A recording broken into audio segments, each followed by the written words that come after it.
เป็นศาสนาสำหรับชาติเราศาสนาในสมัยนี้เป็นของที่แยกจากชาติไม่ได้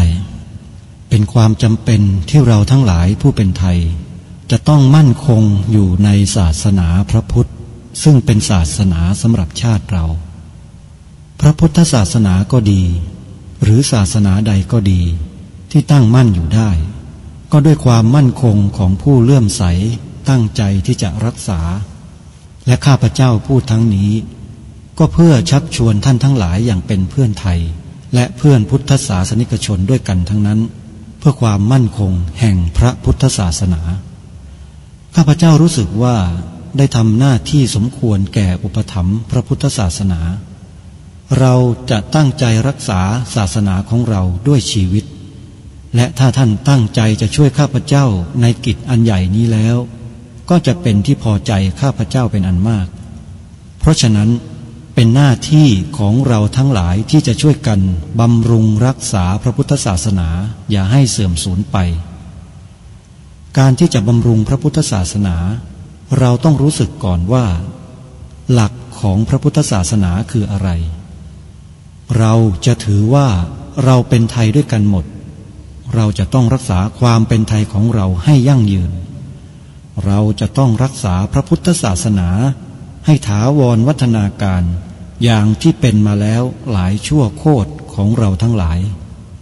พระบรมราโชวาทของพระบาทสมเด็จพระมงกุฎเกล้าเจ้าอยู่หัวรัชกาลที่6พระบรมราโชวาทก็ดีพระราชนิพนธ์ก็ดีหรือพระบรมราชโองการของพระมหากษัตริย์ถือเป็นบทบัญญัติแห่งกฎหมายทั้งหมดทั้งสิ้นการบัญญัติให้พระพุทธศาสนาเป็นศาสนาประจำชาติไทยไว้ในรัฐธรรมนูญจึงเป็นสิ่งที่ถูกต้องทั้งกฎหมายและทางโบราณราชประเพณีการบัญญัติให้พระพุทธศาสนา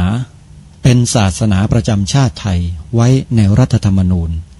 ย่อมเป็นหลักค้ำประกันให้กับประชาชนคนไทยว่าตนได้ปฏิบัติตามกฎหมายอย่างแท้จริงการบัญญัติให้พระพุทธศาสนาเป็นศาสนาประจำชาติไทยไว้ในรัฐธรรมนูญมิได้เป็นการลิดรอนสิทธิเสรีภาพของผู้ใดแต่เป็นการยืนยันความจริงตามกฎหมายและประวัติศาสตร์ชาติไทยการบัญญัติให้พระพุทธศาสนาเป็นศาสนาประจำชาติไทยไว้ในรัฐธรรมนูญจะทำให้พระพุทธศาสนาได้รับการอุปถัมภ์และคุ้มครองจากรัฐดุจเดียวกันกับที่องค์พระมหากษัตริย์ทรงกระทำมาการบัญญัติให้พระพุทธศาสนาเป็นศาสนาประจำชาติไทยไว้ในรัฐธรรมนูญจะป้องกันพระพุทธศาสนาไม่ให้ถูกลัทธินิกายนอกศาสนากระทำการใดๆได้ด้วยอุบายต่างๆนานาการบัญญัติให้พระพุทธศาสนาเป็นศาสนาประจำชาติไทยไว้ในรัฐธรรมนูญจะทำให้สังคมไทยมีแต่ความสุขร่มเย็นเป็นธรรมทั้งต่อคนศาสนาอื่นและคนสัญชาติอื่นได้อย่างแท้จริงแต่ถ้าไม่บัญญัติให้พระพุทธศาสนาเป็นศาสนาประจำชาติไทยไว้ในรัฐธรรมนูญในอนาคตประเทศไทยจะต้องตกอยู่ในสถานะเดียวกันกับพื้นที่3 จังหวัดชายแดนภาคใต้อย่างแน่นอนพระบรมราโชวาทพระบาทสมเด็จพระเจ้าอยู่หัวในมหาสมาคมณพระที่นั่งอมรินทร์วินิจฉัยในพระบรมมหาราชวังโดยที่พระพุทธศาสนาเป็นศาสนาประจำชาติของเราทั้งตามความศรัทธาเชื่อมั่นของข้าพเจ้าเองก็เห็นเป็นศาสนาที่ดีศาสนาหนึ่งเนื่องในบรรดาสัจธรรมคำสั่งสอนอันชอบด้วยเหตุผลจึงเคยคิดอยู่ว่าถ้าโอกาสอำนวยข้าพเจ้าควรจะได้บวชสักเวลาหนึ่งตามราชประเพณีซึ่งจะเป็นทางสนองพระเดชพระคุณพระราชบูรพการีตามคตินิยมด้วยและนับตั้งแต่ข้าพเจ้าได้ครองราชสืบสันตติวงศ์ต่อจากสมเด็จพระเชษฐาธิราชก็ล่วงมากว่า10 ปีแล้วเห็นว่าน่าจะถึงเวลาที่ควรจะทำตามความตั้งใจไว้นั้นแล้วประการหนึ่งอันหนึ่ง การที่องค์สมเด็จพระสังฆราชหายประชวรมาได้ในคราวประชวรครั้งหลังนี้ก่อให้เกิดความปีติยินดีแก่ข้าพเจ้ายิ่งนักได้มาคำนึงว่าถ้าในการอุปสมบทของข้าพเจ้าได้มีองค์สมเด็จพระสังฆราชเป็นพระอุปชาแล้วก็จะเป็นการแสดงออกซึ่งความศรัทธาเคารพในพระองค์ท่านของข้าพเจ้าได้อย่างเหมาะสมอีกประการหนึ่งจึงได้ตกลงใจที่จะบรรพชาอุปสมบทในวันที่ 22 เดือนนี้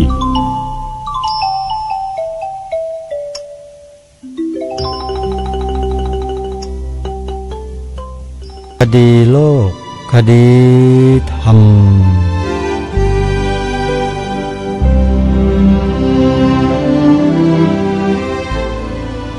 พบกันวันนี้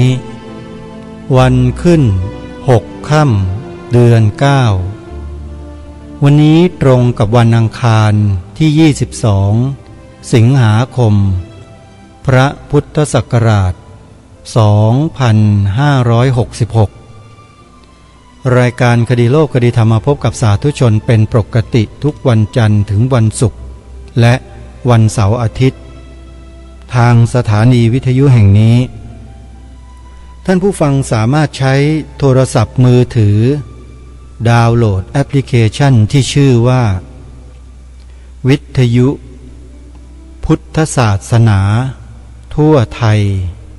ไว้ในโทรศัพท์ของท่านและท่านก็จะสามารถรับฟังรายการคดีโลกคดีธรรมรายการนี้และรายการธรรมะสาระดีๆจากสถานีวิทยุพระพุทธศาสนาแห่งชาติจำนวน40สถานีได้ในแอปพลิเคชันนี้จึงขอเชิญชวนสาธุชนทุกท่านดาวน์โหลดแอปพลิเคชันนี้ไว้ให้ทั่วถึงกันใครที่บอกให้ผู้อื่นดาวน์โหลดจนสำเร็จและได้ฟังธรรมะได้ศึกษาปฏิบัติจนเกิดผลที่ดีแก่ชีวิตแล้วเนี่ยผู้บอกนั้นก็จะได้บุญไปด้วยเพราะฉะนั้นบุญมาถึงตัวเราแล้วให้เราไขว่คว้าบุญนั้นไว้ด้วยการดาวน์โหลดแอปพลิเคชันนี้ฟังธรรมะและบอกให้ผู้อื่นดาวน์โหลดฟังธรรมะเช่นเดียวกับเราเป็นผู้บอกก็จะได้บุญจากการบอกนี้ด้วยขออนุโมทนาบุญกับทุกท่านที่ร่วมด้วยช่วยกันสร้างสรรค์สังคมของเราแบบง่ายๆด้วยการบอกต่อสาธุรายการคดีโลกคดีธรรมวันนี้ก็ยังคงนำสาระธรรมบรรยายของท่านเจ้าประคุณสมเด็จพระพุทธโฆษาจารย์ปอ.ประยุตโตมาเปิดให้พวกเราได้สดับรับฟังกันในหมวดของปัญญาสิกขาเมื่อครั้งที่ผ่านมาท่านเจ้าประคุณสมเด็จได้ปรารภถึงศรัทธาซึ่งถือว่าเป็นเครื่องสำคัญเป็นสิ่งที่มีความสำคัญมากถ้าคนเราขาดศรัทธาเสียแล้ว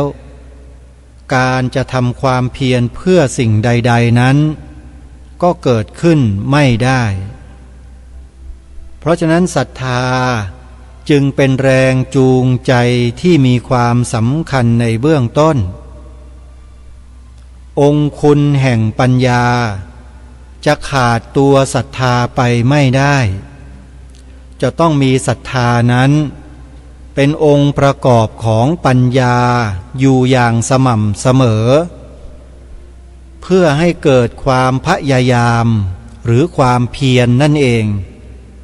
ให้ความเพียรนี้ได้กระทำการไปสู่เป้าหมายสูงสุดนั่นก็คือสมาธิและปัญญาที่จะสามารถวิมุตติหลุดพ้นจากทุกข์ทั้งปวงได้เดี๋ยววันนี้เรามาฟังกันต่อท่านเจ้าประคุณสมเด็จจะปรารภลงไปลึกยิ่งขึ้นในส่วนของปัญญา จะเป็นปัญญาระดับไหนปัญญาอย่างไรปัญญาแบบไหนทำอย่างไรเดี๋ยวเราได้ติดตามรับฟังกันแน่ในวันนี้ก่อนที่เราจะได้ฟังสิ่งที่ดีๆดังกล่าวเรามาฟังข่าวงานบุญกุศลมาร่วมบุญร่วมกุศลสนับสนุนส่งเสริมการทำคุณงามความดีของครูบาอาจารย์ของเรากันสักนิดนะโยมนะหลังจากออกพรรษาในเดือนพฤศจิกายนที่จะถึงนี้เชิญชวนทุกท่านทำบุญทอดกฐินสามัคคีตามวัดวาอารามต่างๆด้วยกันนะโยมนะอย่าละทิ้งอย่าละเลยบุญประเพณีของเราที่เราอยู่กันมาอย่างร่มเย็นเป็นสุขอยู่รอดปลอดภัยกันมาได้ก็ด้วยบุญที่เราพากันทำนี่แหละครูบาอาจารย์ของเราที่ท่านแสดงธรรมบรรยายธรรมปรารภธรรมทั้งหลายทั้งปวงอยู่ทุกวันนี้เนี่ยก็เพื่อให้เกิดเป็นบุญเป็นกุศลแก่พวกเราทั้งสิ้นเราก็เก็บเกี่ยวบุญกุศลด้วยการนำไปประพฤตินำไปปฏิบัติให้ถูกตรงตามหลักไตรสิกขาที่องค์สมเด็จพระสัมมาสัมพุทธเจ้าประทานไว้ให้แก่พวกเรานั้นด้วยบุญนั้นก็จะเกิดขึ้นอย่างต่อเนื่องยาวนานเพราะฉะนั้นบุญประเพณีทอดกฐินทอดผ้าป่าบุญประเพณีต่างๆทั้ง12เดือนมีบุญไหนที่มาถึงในเดือนนั้นเราก็เร่งขวนขวายจัดเตรียมกำลังของเราเพื่อจะไปร่วมบุญนั้นด้วยกันโยมบุญแรกที่จะแนะนำในครั้งนี้ก็คือบุญกฐินดีทีวีทีวีคือสถานีโทรทัศน์พระพุทธศาสนาที่พวกเราชาวพุทธได้รับประโยชน์จากการดูการฟังที่สถานีโทรทัศน์แห่งนี้มานานกว่า13ปีแต่ละท่านแต่ละคนได้รู้ได้ประชาสัมพันธ์ได้บอกข่าวงานต่างๆกิจการต่างๆมากมายจนผู้คนรู้จักกันไปทั่วสถานีโทรทัศน์นี้จึงมีคุณต่อพวกเรามานานถึง13ปีผ่านมาแล้วเมื่อถึงเวลาที่เราจะต้องช่วยเหลือสนับสนุนสถานีโทรทัศน์แห่งนี้ก็โอกาสมาถึงแล้วโดยการร่วมเป็นเจ้าภาพทอดกฐินสามัคคีทีวีด้วยกันในปีนี้จะจัดทอดณวัดสามชุกอำเภอสามชุกจังหวัดสุพรรณบุรีในวันอาทิตย์ที่26พฤศจิกายนเวลา10 นาฬิกาจึงขอเรียนเชิญเจริญพรสาธุชนทุกท่านไปร่วมงานโดยพร้อมเพรียงกันใครจะโทรศัพท์เข้าไปจับจองเป็นเจ้าภาพกฐินด้วยตัวของท่านเองนะโทรศัพท์ไปที่วัดสามชุกหมายเลขโทรศัพท์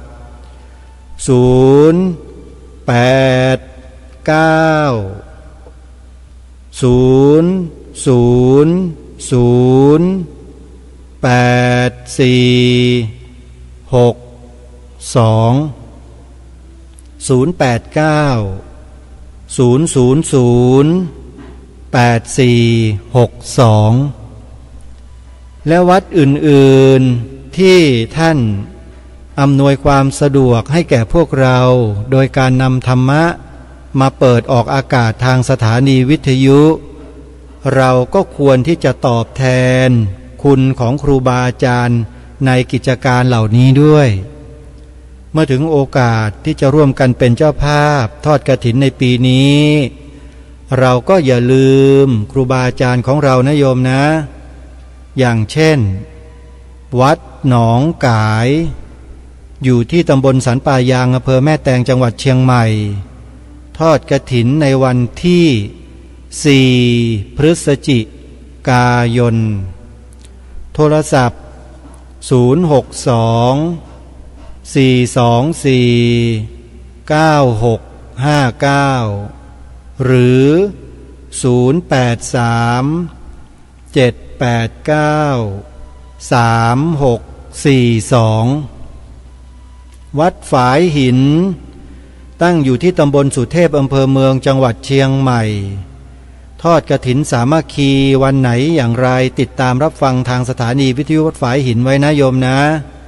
เพราะกำหนดการยังไม่ออก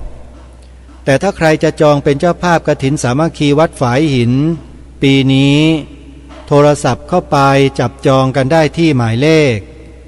0879152924วัดศรีอุดมวงศ์ตำบลศรีสงครามอำเภอวังสะพุงจังหวัดเลยท่านใดจะรับเป็นเจ้าภาพโทรศัพท์ไปที่0890404968วัดป่าจริยธรรมตำบลนาดอกคำอำเภอนาด้วงจังหวัดเลยปีนี้ทอดกฐินสร้างมหาอุโบสถนะโยมใครจะร่วมบุญเป็นเจ้าภาพทอดกฐินปีนี้กับวัดป่าจริยธรรมนะโทรศัพท์ไปที่หมายเลข0833275700มหาอุโบสถจะเป็นประโยชน์อย่างมากถ้าสร้างแล้วเสร็จใครเป็นเจ้าภาพก็จะได้อานิสงส์แห่งบุญตลอด24ชั่วโมงเลยโยมวัดบ้านปลาคูนวัดบ้านปลาคูนนะอยู่ที่ตำบลท่าหาดยาวอำเภอโพนทรายจังหวัด101จะจัดทอดกฐินเช่นเดียวกันวันไหนอย่างไรนั้นโทรศัพท์เข้าไปสอบถามและจับจองเป็นเจ้าภาพกันได้ที่วัดบ้านปลาคูนหมายเลขโทรศัพท์0811839690วัดอารามมงคลอยู่ที่ตำบลยางตลาดอำเภอยางตลาดจังหวัดกาฬสินธุ์วัดนี้ก็จัดทอดกฐินสามัคคีเช่นกันในเดือนพฤศจิกายนส่วนจะเป็นวันไหนอย่างไรนั้นสาธุชนโทรศัพท์สอบถามโดยตรงที่หมายเลข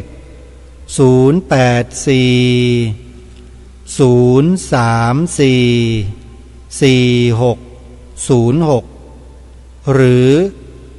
0942813500สำหรับสวนป่าสามัคคีธรรมนั้น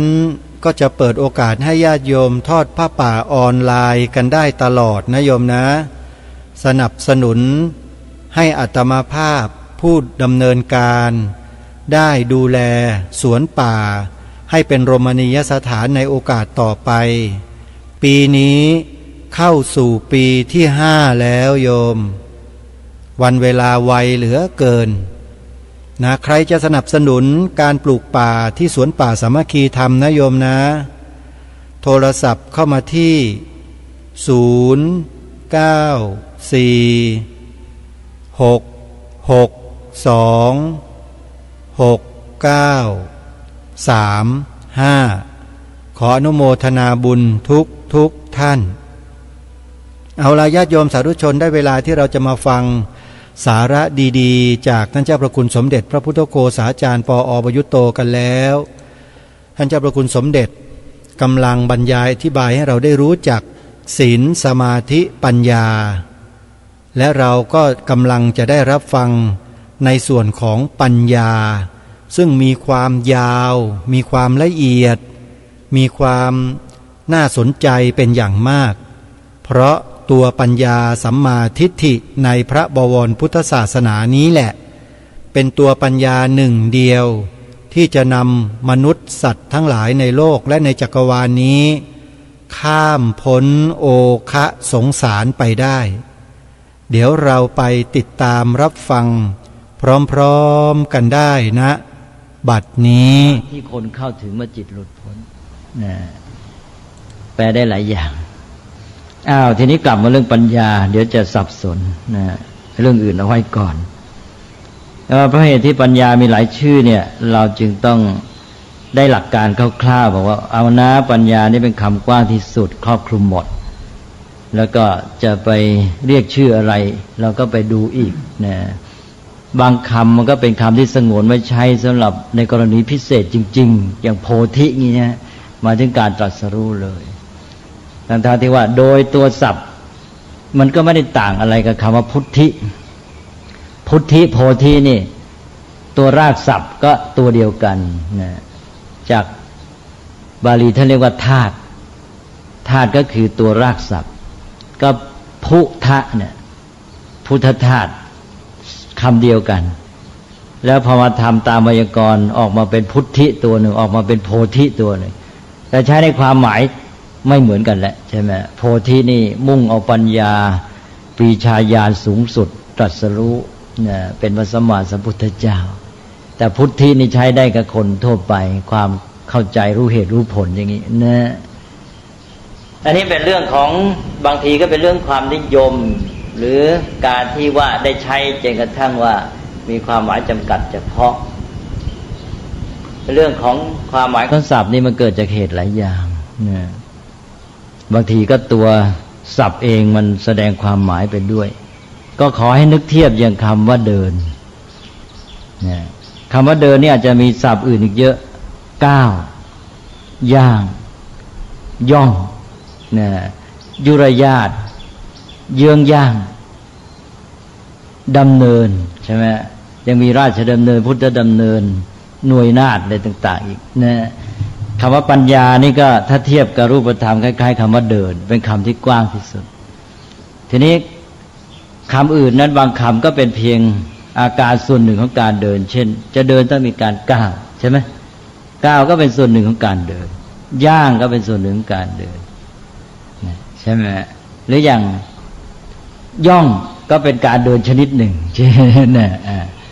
หรือว่าเยื้องย่างก็เป็นอาการเดินอีกแบบหนึ่งยุรยาตก็ไปอีกอย่างนึงดำเนินก็เดินทั้งท่าที่มันก็ตัวเดียวกันเพียงแต่แผลงเดินเป็นดำเนินแต่เวลาใช้จะไปใช้ในกรณีที่ควรใช้เดินไปใช้ดำเนินมันก็รู้สึกไม่เข้ากันใช่ไหมเนี่ยอย่างนี้เป็นต้นเรื่องปัญญาที่มีชื่อต่างๆมันมีเหตุผลหลายอย่างนะเอาไปว่าปัญญากว้างที่สุดเหมือนคำว่าเดิน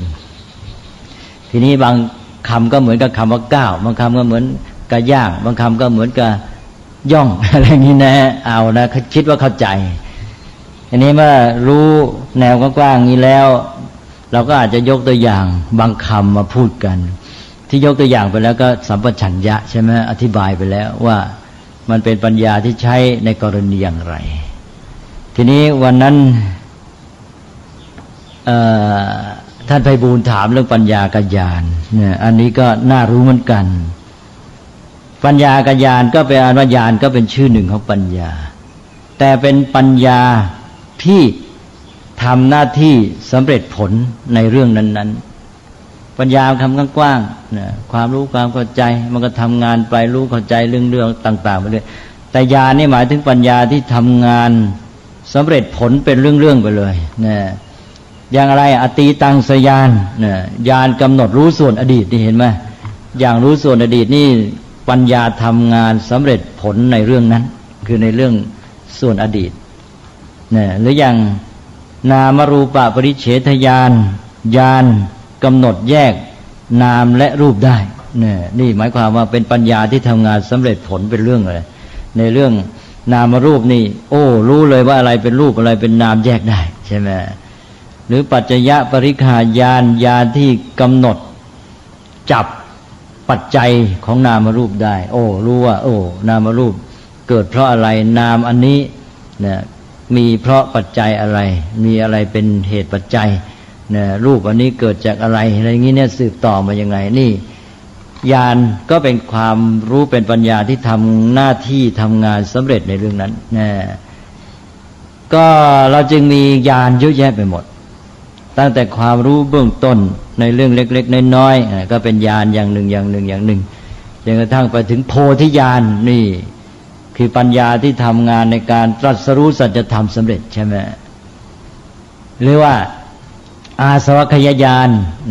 ปัญญาที่ยังรู้ทำเป็นที่สิ้นอาสวะหรือรู้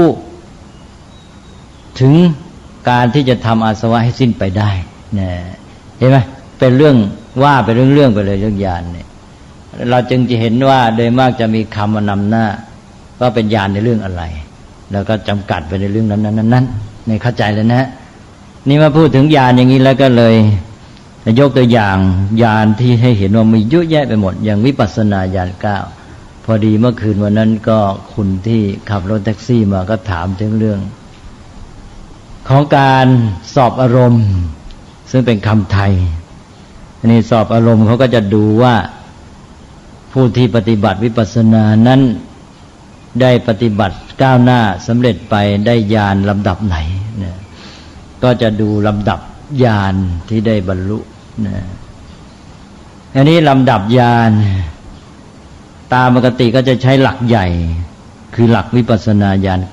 9แต่ญาณวิปัสสนาญาณ9นี่มันมีความจำกัดอยู่ในระดับที่สำคัญมากทีนี้อยากจะวัดให้มันได้ลงมาถึงต่ำๆกว่านั้นวิปัสสนาญาณ9ก็จะอยู่ในระดับที่เรียกว่าไม่พอคือมันสูงเกินไปก็ฉะนั้นก็หายานที่มันต่ำลงมาช่วยวัดอีกก็เลยเอามารวมกันได้16ยานเรียกว่ายานโสรสเรียกเต็มคือเรียกแบบบาลีก็เป็นโสรสญาณยาน16สำหรับสายวิปัสสนาสำนักต่างๆนี้มักจะชอบเอาหลักยาน16เนี่ยมาใช้วัดความเจริญก้าวหน้าในการปฏิบัติวิปัสสนาเพราะวิปัสสนานี่เป็นเรื่องของปัญญาเมื่อกี้บอกเราวิปัสสนาเป็นชื่อหนึ่งของปัญญาแปลตามตัวแปลว่าการเห็นแจ้งหมายถึงปัญญาที่เห็นแจ้งความจริงของสังขารทั้งหลายของทุกสิ่งทุกอย่างเห็นความจริงของธรรมชาติซึ่งเป็นไปตามกฎธรรมชาติได้แก่พระไตรลักษณ์เป็นอนิจจังทุกขังอนัตตาเนี่ยวิปัสสนาเป็นปัญญาประเภทนี้ทีนี้ในวิปัสสนาเนี่ยมันจะมีการก้าวไปเป็นขั้นเยอะเลยแล้วก็จะมีญาณของวิปัสสนาที่เรียกว่าวิปัสสนาญาณซึ่งพระอัตถกถาจารย์รวมไว้มี9อย่างซึ่งในพระไตรปิฎกท่านก็ไม่ได้มาจัดไว้อย่างนี้ละท่านก็ไปรวมเอามาจากคัมภีร์ปฏิสัมภิทามรรคปฏิสัมภิทามรรคก็เป็นพระไตรปิฎกเหมือนกัน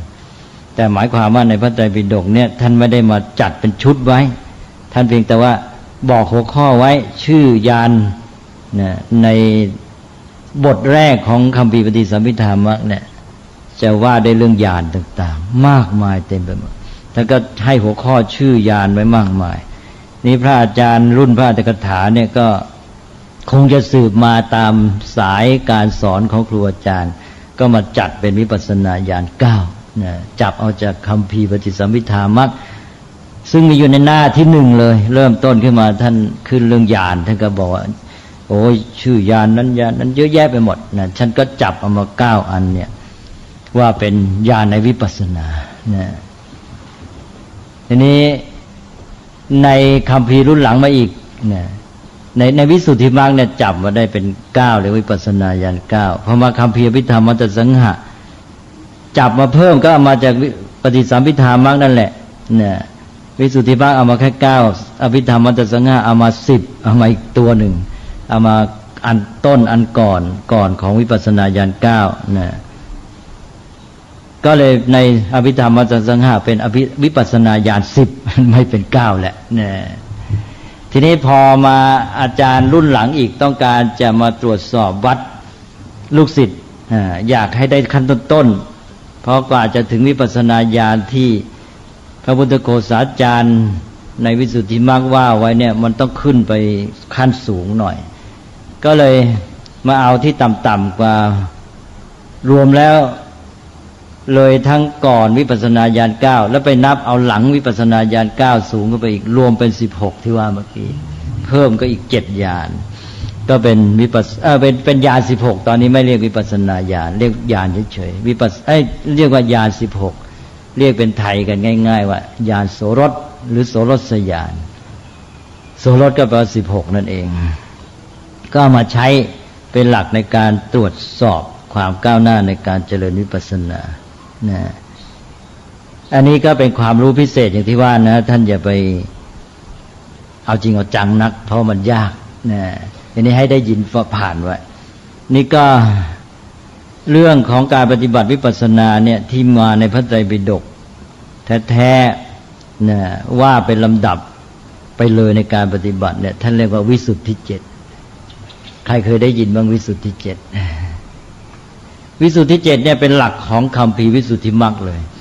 วิสุทธิมรรคแปลว่าทางแห่งความบริสุทธิ์เพราะฉะนั้นจะใช้หลักวิสุทธิ7เนี่ยเป็นหลักของคัมภีร์วิสุทธิมรรคอันนี้วิสุทธิ7นี่ก็เป็นหลักธรรมที่มาในพระสูตรเป็นพระสูตรหนึ่งเลยทีนี้ในพระสูตรเนี่ยกล่าวถึงลำดับแห่งการปฏิบัติไปสู่ความบริสุทธิ์ก็เป็นความบริสุทธิ์ในแต่ละขั้นนะก็ฟังไว้เราจะเห็นความสัมพันธ์ในไตรสิกขาด้วยนะไตรสิกขามีศีลสมาธิปัญญาใช่ไหมเอาละมาดูวิสุทธิ7เราจะเห็นว่าเนี่ยไตรสิกขาไปขยายเป็นวิสุทธิ7ก็ได้วิสุทธิ7ก็มี1ศีลวิสุทธิ์นะความหมดจดแห่งศีลนี่เห็นไหมเนี่ยเมื่อเจริญไตรสิกขาอันแรกก็เจริญเรื่องศีลก็ได้ศีลวิสุทธิ์ความบริสุทธิ์แห่งศีลเสร็จแล้วต่อไปอันที่สองเรียกว่าจิตตวิสุทธิความบริสุทธิ์แห่งจิตอันนี้ได้สมาธิแล้วนะมาแล้วต่อไปอีก5วิสุทธิปัญญาหมดเลยนี่เห็นไหมเรื่องปัญญาเรื่องใหญ่ศีลวิสุทธิจิตวิสุทธินี่ศีลสมาธิไปแล้วต่อจากนี้เป็นเรื่องปัญญานี่กว้างขวางเหลือเกินอีก5ขั้นก็มีอะไรมีทิฏฐิวิสุทธิความหมดจดแห่งทิฏฐินะเกิดความรู้ความเข้าใจเห็นถูกต้องแล้วเป็นสัมมาทิฏฐิจริงแล้วตอนนี้นะแล้วก็ไปอะไรต่อไปจากทิฏฐิวิสุทธิก็ไปกังขาวิจารณวิสุทธินะความบริสุทธิ์แห่งปัญญาที่ทำให้ข้ามพ้นความสงสัยได้นะตอนทิฏฐินี่ถูกแล้วเข้าหลักแล้วถูกหลักแต่ตัวเองก็ยังไม่หมดความสงสัยปัญญาได้เกิดความชัดเจนยิ่งขึ้นต่อมาก็กังขาวิตรณวิสุทธิเป็นความบริสุทธิ์แห่งปัญญาที่ข้ามพ้นความสงสัยได้กังขาวิตรณวิสุทธิต่อจากนั้นไปอีกมัคคามัคคยานทัศนวิสุทธิเนี่ยความบริสุทธิ์แห่งปัญญาที่มองเห็นว่าอะไรเป็นทางและไม่ใช่ทางเป็นมรรคหรือไม่ใช่มรรคนะอันนี้ทางหรือไม่ใช่ทางนะนี่แยกแล้วตอนนี้จะเดินทางเข้าทางที่ถูกต้องมาผ่านขั้นที่ว่าแยกผิดแยกถูกได้ต่อไปก็ปฏิปทาญาณทัศนวิสุทธินี่ตอนนี้เป็นความบริสุทธิ์แห่งปัญญาความอย่างรู้อย่างเห็นที่เป็นตัวทางแล้วนะเข้าทางแล้วทีนี้เข้าเห็นทางเลยคราวนี้เมื่อกี้นี่มันแยกทางผิดทางถูกทางหรือไม่ใช่ทางคราวนี้เข้าทางเห็นรู้ว่าเป็นปฏิปทาเป็นทางเป็นตัวทางที่จะถึงนิพพานแท้ต่อจากปฏิปทาญาณทัศนวิสุทธิ์ก็ถึงข้อสุดท้ายเหลือแค่ญาณทัศนวิสุทธิ์แปลว่าความหมดจดแห่งปัญญาที่อย่างรู้อย่างเห็นก็หมายถึงอย่างรู้อย่างเห็นสัจธรรมเลยคราวนี้ถึงนิพพานเลยนะเมื่อกี้นี้เป็นทางตอนนี้เป็นตัวความรู้ที่เป็นญาเป็นโพธิเลยนะเอานะนี่เป็น7อย่างในเรื่องวิสุทธิการปฏิบัติที่เราเรียกว่าวิปัสสนาเนี่ยซึ่งที่จริงในกรณีนี้ไม่ใช่เฉพาะวิปัสสนาแล้วมันหมดเลยกระบวนการปฏิบัติทั้งหมดจนกระทั่งบรรลุนิพพานเนี่ยอยู่ในวิสุทธิ7เนี่ยนะแล้วก็ครอบคลุมไตรสิกขาแต่ว่าจะเห็นชัดว่าขั้นตอนสำคัญอยู่ที่ปัญญาซึ่งมีตั้ง5ขั้นตอนอันนี้5ขั้นตอนของวิสุทธิ7นี่แหละพอได้ศีลวิสุทธิศีลหมดจดแล้ว จิตวิสุทธิจิตหมดจดแล้วได้สมาธิดีแล้วต่อจากนี้เป็นขั้นปัญญาพอเริ่มตั้งแต่ขั้นปัญญาทิฏฐิวิสุทธิเป็นต้นไปตอนนี้จะเกิดญาณต่างๆญาณคือความอย่างรู้ที่จะทำให้ได้เป็นวิสุทธิชั้นนั้นๆเพราะฉะนั้นเรื่องญาณต่างๆก็จะมาในวิสุทธิเนี่ยตั้งแต่ทิฏฐิวิสุทธิเป็นต้นไปนะอันนี้พระอาจารย์ท่านก็ไปรวบรวมญาณที่ท่านบอกไว้ในหนังสือคัมภีร์ปฏิสัมภิธามรรคที่ผมพูดเมื่อกี้อยู่ในพระไตรปิฎกนะซึ่งรู้กันว่าเป็นคัมภีร์ที่พระสารีบุตรแต่งนะอันนี้ไม่ใช่พระพุทธเจ้าแต่งแต่พระสารีบุตรก็เรียนมาจากพระพุทธเจ้าแหละใช่ไหมแต่ว่าเพราะท่านมีปัญญาปราดเปรื่องมากเป็นคัมภีร์ของพระสารีบุตรในพระไตรปิฎกนี่มีคัมภีร์ของพระสารีบุตรแท้ๆอยู่ตั้ง3คัมภีร์ปฏิสัมภิธามรรคนิเทศมหานิเทศจุลนิเทศนี่เป็นคัมภีร์ของพระสารีบุตรหมดเป็นการอธิบายคำสอนของพระพุทธเจ้าอย่างลึกซึ้งนอกจากนั้นยังมีพระสูตรที่พระสารีบุตรกล่าวก็ต่างหากในที่อื่นๆแต่ว่าเฉพาะที่เป็นทั้งคัมภีร์เป็นเล่มๆเลยเป็นล้วนๆของพระสารีบุตรทีนี้ปฏิสัมภิธามรรคก็อยู่ในพระไตรปิฎกเล่ม31อันนี้หน้าแรกบอกแล้วว่ามีชื่อญาณต่างๆอันนี้พระอาจารย์รุ่นหลังท่านก็ไปเอาชื่อญาณเหล่านี้มาแล้วก็มาจัดระบบให้เห็นในการปฏิบัติอย่างที่ผมพูดเมื่อกี้อันนี้ญาณที่ท่านเอามาใช้เนี่ยนะที่ว่าโสรสญาณญาณ16ก็เริ่มเกิดตั้งแต่ทิฏฐิวิสุทธิการที่ทิฏฐิจะวิสุทธิจะเกิดความหมดจดแห่งทิฏฐิก็เพราะเกิดญาณปัญญาที่ทำงานสำเร็จในเรื่องหนึ่งสำเร็จในเรื่องอะไรล่ะนะญาณ16ก็เริ่มตั้งแต่ทิฏฐิวิสุทธิที่จะทำให้เกิดทิฏฐิวิสุทธิก็คือนามรูปปริเฉทญาณนี่แปลว่าญาณที่กำหนดแยกนามและรูปได้นะปริเฉทะกำหนดแยกให้เห็นอย่างน้อยเริ่มต้นก็รู้ว่าโอ้นี่สิ่งทั้งหลายบรรดามีที่เรารู้เห็นชีวิตคนในกรในขอต้นไม้อะไรต่างๆนะมันไม่มีอะไรหรอกมันมีเพียงนามรูปเท่านั้นเองนะเป็นสภาวะตามธรรมชาติมีเพียงนามและรูปลองดูสิอะไรแต่อะไรในโลกนี้อ้าวไม่เป็นนามมันก็เป็นรูปพอรู้อย่างนี้แล้วมันก็แยกได้สิว่าอันนี้เป็นนามอันนี้เป็นรูปใช่ไหมเช่นอย่างที่ผมยกตัวอย่างคืนนั้นบอกว่าพอเรามองเห็นอะไรตัวจักขุประสาทตาที่มองเห็นนี่เป็นรูปธรรมใช่ไหมแล้วก็สิ่งที่เรามองเห็นก็เป็นรูปธรรมส่วนการเห็นคือเป็นจักขุวิญญาณเป็นนามธรรมอย่างนี้ก็เรียกว่ากำหนดรู้นามรูปเลยแยกได้ว่าอันไหนเป็นรูปอันไหนเป็นนามนี่ท่านบอกว่าเป็นญาณที่หนึ่งในญาณโสรสในโสรสญาณญาณ16นะเอามาใช้ตรวจสอบเพราะฉะนั้นเราจะเห็นว่าสำนักวิปัสสนาจะเริ่มได้สอนอันนี้เอาแยกให้ได้นะอย่างวัดมหาธาตุก็ต้องสอนใช่ไหมว่าตาเป็นรูปนะสีเป็นรูปนะการเห็นหรือวิญญาณเป็นนามนะอย่างนี้เป็นต้นนะนี่อย่างนี้เนี่ยเรียกว่านามรูปปริเฉทญาณนี่เป็นญาณที่หนึ่งพอกำหนดรู้จักว่าโอ้สิ่งทั้งหลายในโลกบรรดามีมันก็แค่นี้เป็นรูปธรรมนามธรรมสภาวะตามธรรมชาตินอกนั้นมันก็เป็นเรื่องของการสมมติกันไปเป็นโน่นเป็นนี่เป็นในกรในขออะไรไปอย่างนี้ท่านเรียกว่าเข้าทิฏฐิวิสุทธิ์แหละนะพอได้นามรูปปริเฉทญาณก็ได้ทิฏฐิวิสุทธิ์ความบริสุทธิ์แห่งทิฏฐิคือความเข้าใจหรือทิฏฐิถูกต้อง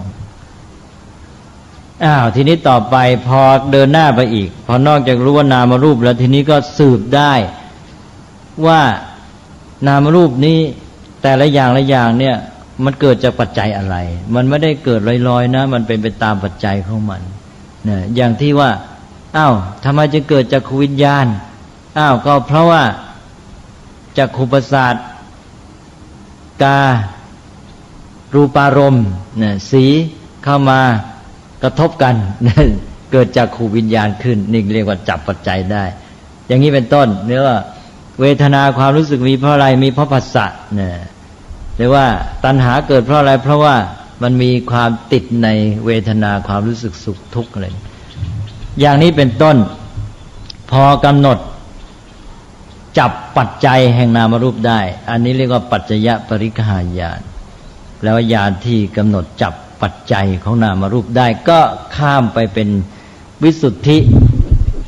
ข้อที่สี่ซึ่งเป็นข้อที่สองในด้านปัญญาคือกังขาวิตรณวิสุทธิมันก็เริ่มมองเห็นความสัมพันธ์ระหว่างสิ่งต่างๆท่านก็เลยเรียกว่าข้ามพ้นความสงสัยนี่นะเรียกว่ากังขาวิตรณวิสุทธิ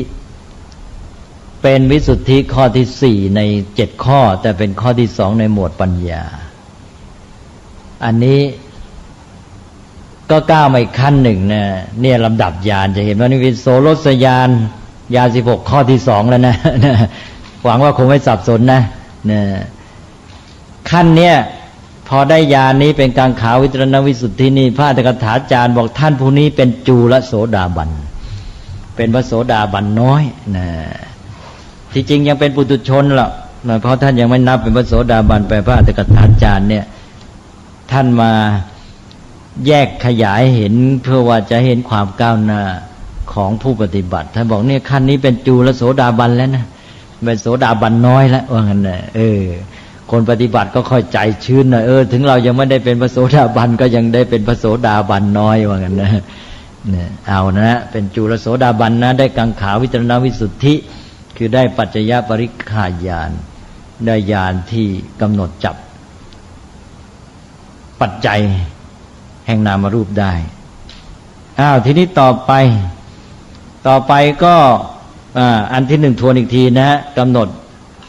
แยกนามรูปได้สองก็จับปัจจัยของมันได้สืบสาวลงไปปัจจัยเป็นมาอย่างไงต่อไปสามรู้ต่อไปอีกสภาวะลักษณะของมันที่มันเป็นไปตามปัจจัยเนี่ยมันเป็นมีอาการที่เรียกว่าเป็นอนิจจังทุกขังอนัตตาพิจารณาเห็นสิ่งต่างๆสังขารชีวิตร่างกายรูปธรรมนามธรรมจิตเจตสิกล้วนแต่อยู่ในภาวะที่เป็นอนิจจังทุกขังอนัตตาไม่เที่ยงเกิดแล้วดับไปนะตั้งอยู่ไม่ได้เป็นไปตามเหตุปัจจัยของมันไม่มีตัวมีตนนะเรียกว่าเป็นพระตามพระไตรลักษณ์ญาณอันนี้เรียกว่าสัมมัสสนญาณและญาณที่พิจารณาสังขารตามพระไตรลักษณ์ถึงขั้นนี้พอถึงขั้นนี้แล้วมันเข้าจะเข้าวิปัสสนาแท้แล้วนะเนี่ยตอนเนี้ยจวนแต่ท่านยังไม่นับเป็นวิปัสสนาแท้วิปัสสนาแท้จะขั้นต่อไปพอถึงตรงนี้แล้วเป็นตัวจ่อเข้าสู่วิปัสสนา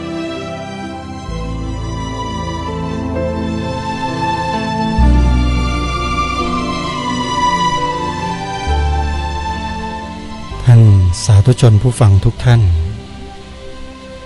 เราฟังมาถึงตรงนี้หลายๆท่านคงจะระลึกนึกขึ้นมาได้นะเวลานี้แล้วว่าท่านเจ้าประคุณสมเด็จพระพุทธโฆษาจารย์ปอ.ปยุตโตท่านกำลังบรรยายอธิบายเรื่องอะไรโดยเฉพาะนักวิปัสสนากรรมฐานที่ปฏิบัติตามแนวมหาสติปัฏฐานสูตรก็จะตอบในข้อนี้ได้อย่างถูกเพ่งเลยนั่นก็คือท่านเจ้าประคุณสมเด็จกำลังบรรยายกำลังปรารภกำลังอธิบายเรื่องญาณ16หรือในพระบาลีท่านเรียกว่าโสรสญาณท่านได้อธิบายมาถึงญาณที่3คือสัมมสนญาณซึ่งยังเหลืออีก13ญาณนู่นน่ะเดี๋ยววันพรุ่งนี้เรามาฟังกันให้ละเอียดให้ครบถ้วนกระบวนความว่าองค์แห่งการตรัสรู้ธรรมที่เราจะสามารถเข้าถึงได้บรรลุได้นั้นจะต้องผ่านญาณอะไรบ้างแล้วเราปฏิบัติกันมาเนี่ยเคยรู้เคยสัมผัสเคยเข้าใจ สิ่งเหล่านั้นด้วยปัญญาของเราจริงหรือไม่อย่างไรเดี๋ยวเรามาฟังกันต่อในวันพรุ่งนี้สำหรับวันนี้เวลาของรายการหมดลงแล้วท่านผู้ฟังต้องขอสมมุติยุติรายการไว้แต่เพียงเท่านี้พบกับรายการได้ใหม่ในวันต่อไปขอความสุขความสวัสดีในธรรมแห่งองค์สมเด็จพระบรมศาสดาสัมมาสัมพุทธเจ้าจงปรากฏเกิดมีขึ้นในจิตใจของท่านผู้ฟังทุกท่านทุกคนเทอญขอเจริญพร